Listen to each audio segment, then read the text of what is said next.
Breaking news here right out of the gate. We began with a story that we have been following closely for years. Dale Warner, the husband of missing Dee Warner, was arrested today after being found in contempt of court. Dee disappeared from her home in Lenawee County in April of 2021. Tonight, her family is trying to have her, of course, still declared legally dead. But we update that story with Christy Gurlett, who was the only local TV reporter at today's court hearing, joining us now from outside the courthouse with the latest. Christy? Yes, Jeff, I want to say that Dale's arrest did not have to do with Dee Warner's disappearance, but it did have to do with her conservatorship. Right now, there is a civil proceeding about her estate, trying to assess financially where everything is at. And in June, a court here in Lenawee County asked Dale Warner and Mark Weisberg, his assistant, for a lot of documentation about Dee's finances. And the judge said today they did not provide that. They were in contempt. Both were booked into the jail. Handcuffs, of course, were put on them. And in that moment, Greg Hardy, Dee's brother, was there. Greg, if you can come in for us. You know, when the judge made her ruling, several members of your family stood up.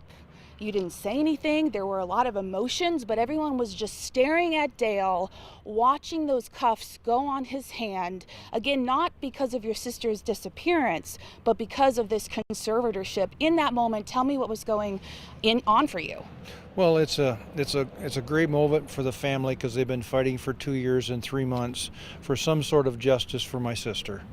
And it has been very obvious to all of us in the family and many, many others, including the conservator, and that Mr. Warner has not been treating his wife fairly in the business antics that he's played. He's tried very hard just to move on with his life.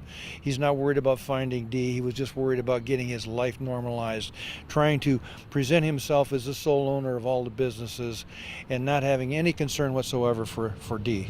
Speaking about your sister, 1 week from today here at this courthouse, there will be another hearing declaring her deceased. That's something that your family has been pushing for a long time, and Dale might still be behind bars next week. Yes, that's true. We don't know how it will play out in the legal ramifications of his lawyer trying to attempt to get him out of jail. But will be there for the declaration of death hearing that we've been fighting for basically a year.